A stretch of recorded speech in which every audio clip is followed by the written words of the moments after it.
Cool. What you're really seeing isn't coldness, it's a nervous system that learned long ago that closeness leads to loss, control, or pain. Cool. Avoidants grew up needing to rely on themselves, so when love appears, their body doesn't relax, it prepares to defend. That's why affection can feel overwhelming. Commitment can trigger panic, and emotional intimacy can make them pull away without warning. Their mind tells them they want connection. But their body remembers a time when needing someone wasn't safe. So instead of leaning in, they create distance. Not to hurt you, but to survive.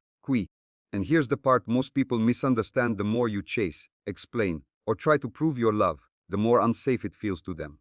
Love becomes pressure. Closeness becomes threat. What they're reacting to isn't you. It's the fear of losing themselves inside a relationship. It's important to understand that the deepest fear behind avoidant attachment isn't abandonment, it's dependence. Somewhere in their past, they learned that needing someone meant disappointment, emotional neglect, or losing control of themselves. So they made a quiet promise: never rely too much on anyone again. That promise kept them safe once, but now it blocks love. When an avoidant starts to feel emotionally attached, an internal alarm goes off. Love begins to feel like a trap instead of comfort. They fear being overwhelmed, criticized, or expected to show emotions they were never taught how to express.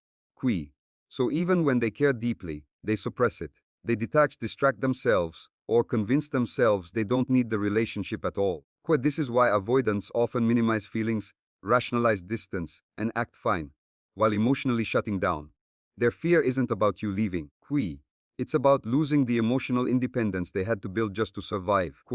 Closeness doesn't feel warm or reassuring to an avoidant, it feels intrusive. When emotional intimacy increases, their nervous system reads it as a loss of space. Not a gain of love. What looks like connection to you can feel like suffocation to them. Their mind starts searching for escape, even if nothing is actually wrong. As feelings deepen, expectations feel heavier, texts feel demanding, affection feels like pressure. The closer someone gets, the more the avoidant fears being seen, depended on, or emotionally responsible for another person. So their system does what it learned to do early in life: shut down. They go quiet, become distant, or emotionally numb, not because they stopped caring, but because caring feels unsafe. This shutdown isn't a choice, it's automatic protection. Pulling away gives them relief, restores control, and helps them breathe again. Until closeness stops feeling like a threat to their independence, their instinct will always be distance over intimacy. The biggest mistake people make with avoidance is trying to force closeness when distance appears. Repeated texting, emotional explanations, and asking for reassurance may come from love, but to an avoidant, it feels like pressure. The more you demand clarity, the more their body wants to escape. What you see as communication, they experience as emotional overload. Another mistake is taking their withdrawal personally and reacting with anger, guilt, or ultimatums. This confirms their belief that relationships cost too much emotionally. They begin to associate love with conflict, expectations, and loss of freedom. Even trying to fix them or convince them to open up can backfire, because it reinforces the idea that something is wrong with them. Perhaps the most damaging mistake is abandoning your own boundaries just to keep them close. Over-giving, over-waiting, and over-understanding silently teaches the avoidant that distance has no consequences. Instead of feeling safer, they feel more powerful and more detached. Emotional safety for an avoidant begins when they don't feel hunted, fixed, or pressured to respond a certain way. The paradox is that the less you chase, the safer the connection can feel. Safety is created through consistency without intensity, showing care without urgency, presence without demands. When your energy stays calm and grounded, their nervous system has room to soften. This means expressing your needs clearly, once, without repeating or proving them. It means allowing space without disappearing, and staying emotionally regulated, even when they pull back. Avoidance feels safest when love doesn't come with emotional consequences attached. When you don't punish distance with silence or reward it with effort, the dynamic begins to change. The most powerful form of safety is self-respect. When you keep your boundaries, live your life fully, and don't abandon yourself for closeness, the avoidant feels less pressure and more curiosity. Safety isn't built by chasing, it's built by stability. What avoidants secretly need most isn't space, it's permission. Permission to be imperfect, slow, and emotionally clumsy without being judged or pushed. Deep down, many avoidants carry shame for not loving the right way. They sense they're disappointing people, even when no one says it out loud. Cool. So they protect themselves by acting like they don't need much at all. What they won't say is that they crave acceptance without expectations attached. Qui. They want to feel chosen without being cornered, valued without being demanded from. Qui. They need reassurance that closeness won't erase who they are or trap them in emotional roles they don't know how to play. Cool. Avoidants also need emotional safety that unfolds quietly through steady actions, predictable energy, and respect for their limits. When love feels calm instead of intense, cool, and understanding replaces pressure, their walls don't need to stay up.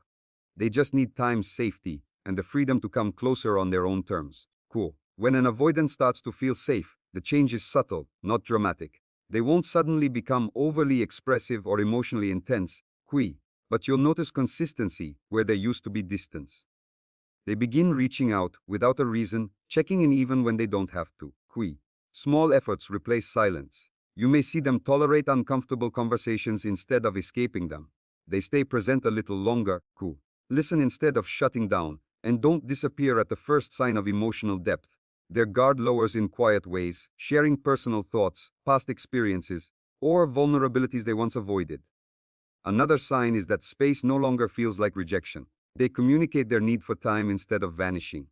Most importantly, they stop treating closeness as a threat and start treating it as something they can return to. Safety shows up as steadiness, not intensity. And that's how you know the walls are slowly coming down. Loving an avoidant in a healthy way starts with refusing to abandon yourself for the sake of closeness. You can offer understanding without over-explaining, patience without waiting endlessly, and compassion without self-sacrifice. Love isn't about shrinking your needs to make someone else comfortable. It's about staying whole while staying kind. This means setting emotional boundaries and honoring them, even when the avoidant pulls away. You allow space, but you don't put your life on pause. You communicate your truth calmly, then step back instead of chasing reassurance. When your world stays full and grounded, the relationship stops feeling like the center of your survival.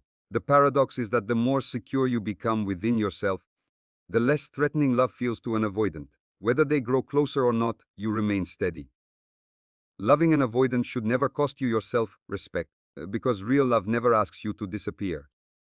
The final truth about secure love is that healing doesn't happen through force, pressure, or perfect behavior. It happens through safety, choice, and consistency. Secure love is not loud or dramatic, it's calm. It doesn't chase or withdraw to gain control. It stays present without gripping too tightly. Avoidant healing begins when love stops feeling like a test they can fail. When connection is offered, not demanded. Their nervous system slowly learns that closeness doesn't mean loss of freedom. But here's the truth most people avoid: you cannot heal someone by sacrificing yourself. Secure love always includes self-respect. Sometimes healing means growing together. Sometimes it means realizing that love alone isn't enough if safety never becomes mutual. Either way, the goal isn't to make someone choose you. It's to choose a relationship where both hearts can breathe. That's what real security looks like.